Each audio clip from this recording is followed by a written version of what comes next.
Donc là, on a le graphique général qui classe les 30 villes africaines. On le verra ensemble. Restez avec moi parce que vous serez surpris de voir la position de certaines villes dans ce classement.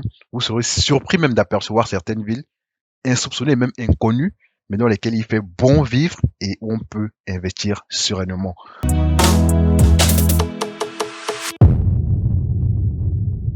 Bonjour à tous.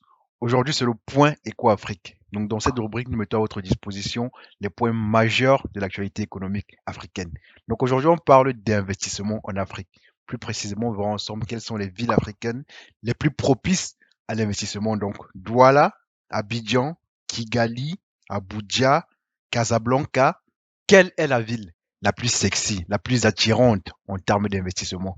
Et petite mention, mais pas des moindres, c'est que l'indice d'attractivité en termes d'investissement est très corrélé à l'indice de qualité de vie. Donc, pour les amoureux de l'Afrique ou encore les adeptes du mouvement Back to Africa, restez jusqu'à la fin parce qu'on verra également dans cette vidéo quelle est la ville africaine qui propose la meilleure qualité de vie. Donc, pour traiter ce sujet et comme à l'accoutumée, on va s'aider d'un article de Jeune Afrique, d'une paraphrase que j'aurais faite de cet article-là. Donc, allons-y avec l'article. Casablanca, Dakar, Abidjan, quelle ville attire le plus d'investissements? Donc, je rappelle pour ceux qui n'ont pas l'habitude de ce point éco, en première partie, je vous lis l'article.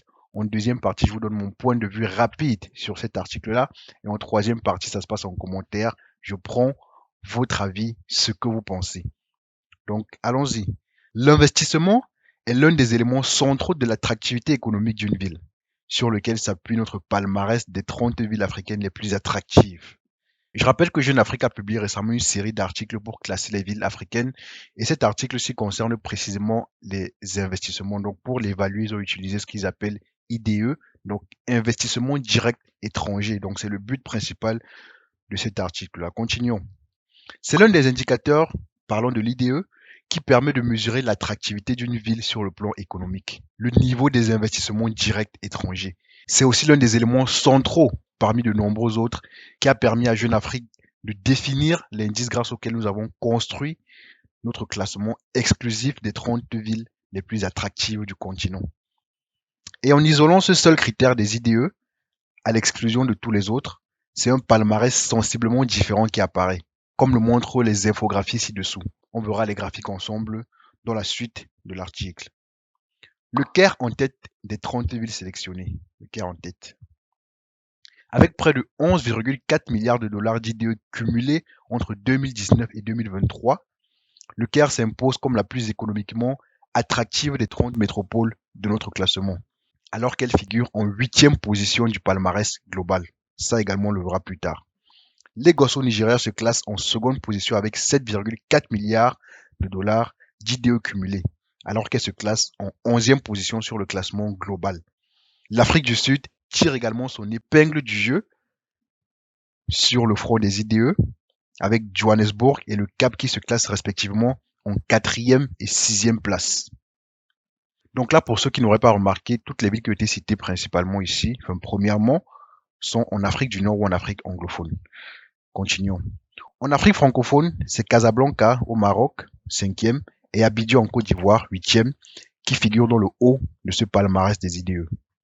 Donc là, on a le graphique général qui classe les 30 villes africaines. On le verra ensemble. Restez avec moi parce que vous serez surpris de voir la position de certaines villes dans ce classement. Vous serez surpris même d'apercevoir certaines villes insoupçonnées, même inconnues, mais dans lesquelles il fait bon vivre et où on peut investir sereinement. Donc, en première position, on a le Caire, on l'a dit à l'entame, avec un IDE de 9,9 et sur le classement général, une position à la 8e place. Bon, c'est vrai que je n'ai pas précisé quelque chose. En plus de l'indice IDE, Jeune Afrique attribue un indice global pour chacune des 30 villes sélectionnées. Cet indice est composé de 26 indicateurs répartis en 5 catégories.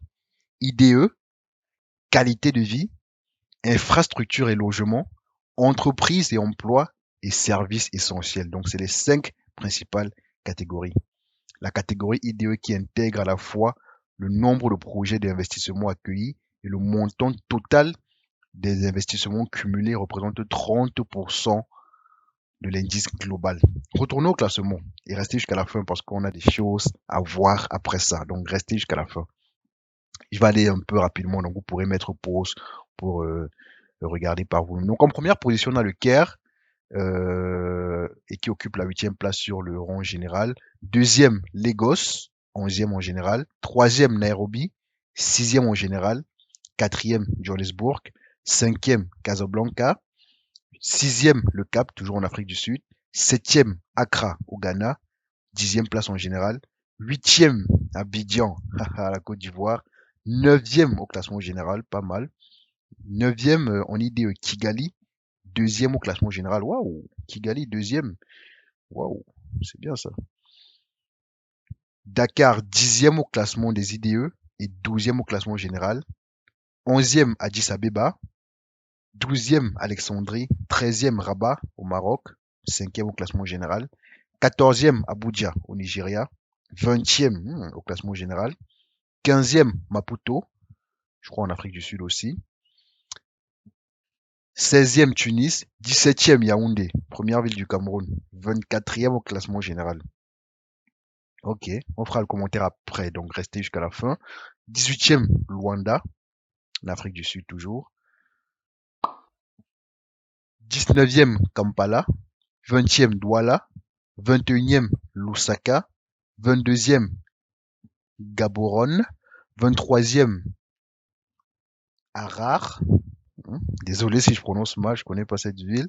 24e Lomé, 25e Kinshasa au Congo, 26e Alger, 27e Cotonou, cher béninois, 17e au classement général, 28e Oran, 29e Ouagadougou, Burkina Faso, 30e au classement général, 30e Libreville en IDE et 29e au classement général. Bon, on va s'arrêter là pour l'article.